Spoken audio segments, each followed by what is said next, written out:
This problem is a little strange. I'm not sure exactly why it's in the second section of this book, which is killing. But white's objective really is to save all of these stones on the corner by killing or at least threatening to kill black. So there are a few things going on here.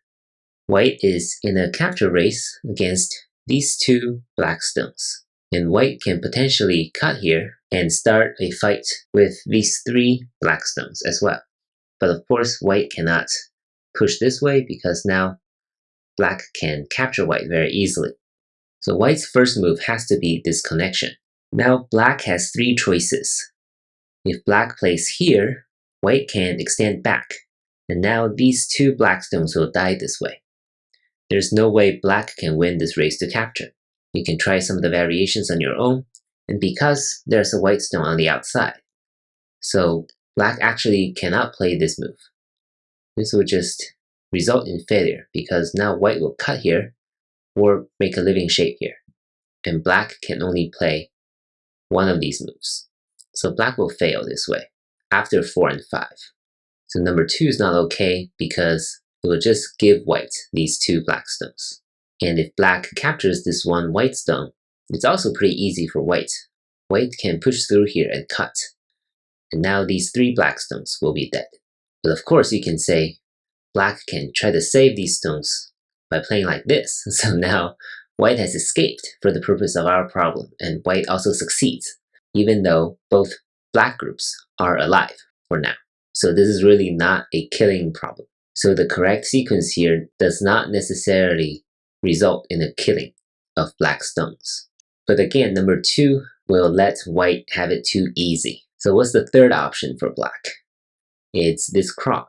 This is a good move because if white is not careful, say white plays this move, now black can capture here. If white pushes through, then black can kill white here on the corner. And you can try some of the variations on your own, and I'm pretty sure some of the problems in section 4, capture race, has similar patterns to this one. And number 8 is exactly the move black needs to kill white here on the corner. So white will fail after 3 and 4. So the key is really finding white's number 3. And it takes a little bit of time, maybe a little experience to find. And that move is right here on the 2-1 point. This move is not threatening to make a living shape, right? Because white still needs 2 consecutive moves to make a living shape. This is not enough to make a living shape, but it is actually a great way to extend liberties. So now if black plays on the outside like this, white can connect back with number 5, and now these 4 black stones will be captured, because at the end here, black cannot enter from either side. The best black can try is to connect on the outside, but black will be 1 liberty short. So that's what number 3 does. It really extends white's liberties. And if number 4 takes care of this white stone, now potentially white can push through and cut.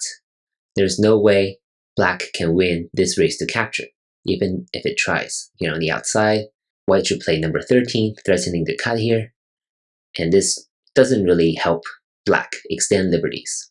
And white has very solid 4 liberties, and black only has 3. So it'd be something like this at the end. But of course you can say that black can simply play this and allow white to come out, and that's a perfectly fine sequence for both sides as well. But the main takeaway here is number 3. It's a really, really neat move that extends white's liberties so that white doesn't all die here on the corner.